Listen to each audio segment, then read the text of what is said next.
2019లో blue media పత్రిక సాక్షి నా పైన ఒక ఆర్టికల్ వేస్తాం జరిగింది. దాంట్లో ప్రధానంగా నేను మంత్రిగా ఉన్నప్పుడు విశాఖపట్నానికి అనేక సార్లు వచ్చాను. లాంజ్లో నా పైన దాదాపు 25 లక్షల రూపాయలు ఆనాటి తెలుగుదేశం పార్టీ ప్రభుత్వం ఖర్చు పెట్టిందనే వార్త వేస్తాం జరిగింది. అప్పుడే నేను లీగల్ నోటీస్ కూడా జారీ చేశాను. మీరు క్షమాపణ చెప్పాలి, నేను ఎక్కడ ఆధారాలు లేవు, రాజ్యాంగం చాలా స్పష్టంగా ఆధారాలతో ప్రింట్ చేయాలి అని చెప్తుంది. అంతేగాని ఆధారాలు లేకుండా ప్రింట్ చేస్తే అది డిఫమేటరీ నేచర్ అని చాలా స్పష్టంగా చెప్తుంది. మీరు ఎట్టి పరిస్థితుల్లో రిజైండర్ ప్రింట్ చేయండి అని ఆనాటి సాక్షి కానివ్వండి, అదేవిధంగా దేశవ్యాప్తంగా ప్రింట్ అయ్యే ప్రతి వారం ప్రింట్ అయ్యే మ్యాగజైన్ ద వీక్ కూడా మనం నోటీసులు జారీ చేస్తాం జరిగింది.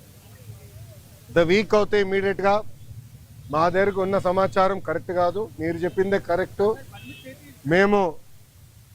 మేము రిజైండర్ ప్రింట్ చేస్తామని వాళ్ళు చాలా స్పష్టంగా ప్రింట్ చేస్తాం జరిగింది. కానీ బ్లూ మీడియా గురించి మీకు బాగా తెలుసు. తప్పుడు వార్త పదే పదే రాసి అది నిజం చేయాలని ప్రయత్నిస్తుంది. అదే రీతిలో వాళ్ళు ముందరికెళ్తున్నారు. అందుకే నేను గత 5 సంవత్సరాలుగా న్యాయ పోరాటం నేను చేస్తున్నా. ఇది 4వ వాయిదా. ఎన్నిసార్లే నేను వస్తాను, ఎందుకంటే నిజం నా వైపు ఉంది. గతంలో కూడా మీకు చెప్పాను.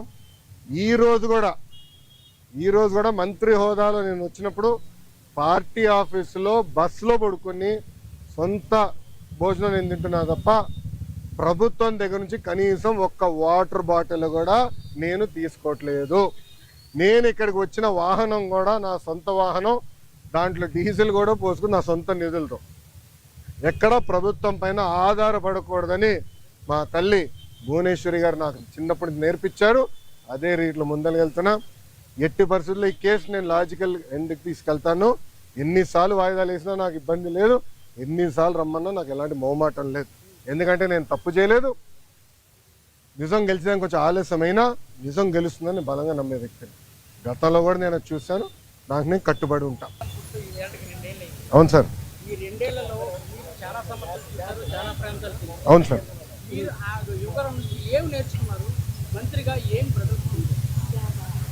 అన్న, నేను స్టాన్ఫర్డ్లో ఎంబీఏ చేశా. నేను స్టాన్ఫర్డ్ ఎంబీఏకి అప్లై చేసినప్పుడు ఒక ప్రశ్న ఉంటుంది స్టాన్ఫర్డ్లో, వై స్టాన్ఫర్డ్ ఎంబీఏ అని. అంటే ప్రైవేట్ రంగం నుంచి రాజకీయాల్లోకి నేను రావాలనుకుంటున్నాను, ఏదో ఒక టైంలో వస్తాను, స్టాన్ఫర్డ్ ఎంబీఏ నేను ప్రిపేర్ చేస్తున్నాను భావిస్తున్నాను అనుకున్నాను అని రాశా. కానీ అక్కడికి వెళ్ళి చదువుకున్నారు, నాకు అర్థమైందంటే స్టాన్ఫర్డ్ ఎంబీఏ బిజినెస్కి మంచిది అని. పాదయాత్ర రాజకీయాల్లో ఒక ఎంబీఏ లాంటిది. ఎందుకంటే ప్రజలకి దగ్గర ఉంటాం, నిరంతరం ప్రజల సమస్యలు తెలుసుకునేవాడిని. సో ఇప్పుడు ఎవరన్నా నాకు అర్జీ ఇచ్చినా, నన్ను ఎవరైనా కలిసినా, ఒక మెసేజ్ నాకు వచ్చినా, తన వెనకాల ఎంత కష్టం ఉందో నాకు ఇప్పుడు అర్థం చేసుకోగలుగుతాను.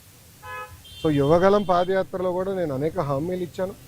ఒక్కొక్క హామీ నిలబెట్టుకుంటూ వెళ్తున్నాను. ఇచ్చిన ప్రతి హామీ నేను నిలబెట్టుకున్నాను, దాంట్లో ఎలాంటి సందేహం లేదు. రెండోది, యువగలం పాదయాత్ర అయిన తర్వాత నిరంతరం ప్రజల్లో ఉండాలని నా కోరిక. సో అమరావతిలో కూడా, ఎందుకంటే నాకు మంత్రిగా నాకు బాధ్యతలు ఉంటాయి కనుక, నేను ప్రజల్లో ఉండాలంటే నిరంతరం ప్రజల్ని కలవాలని ప్రజా దర్బారు పెట్టుకున్నా.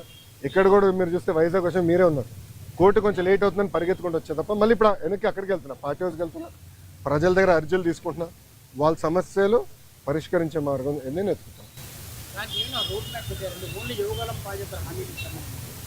ఆల్రెడీ మేము రాసుకున్నాము, అది సంబంధించిన మంత్రులందరి దగ్గర పంపించాను. ఆర్థిక శాఖ మంత్రి కేశవ్ అన్న కూడా చర్చించాను. దానికోసం ప్రత్యేక నిధులు కూడా ఆయన కేటాయిస్తానని నాకు హామీ ఇచ్చారు. వచ్చే బడ్జెట్లో అది ఉంటుంది. తప్పనిసరిగా ఇచ్చిన ప్రతి హామీ మేము నిలబెట్టుకుంటాం.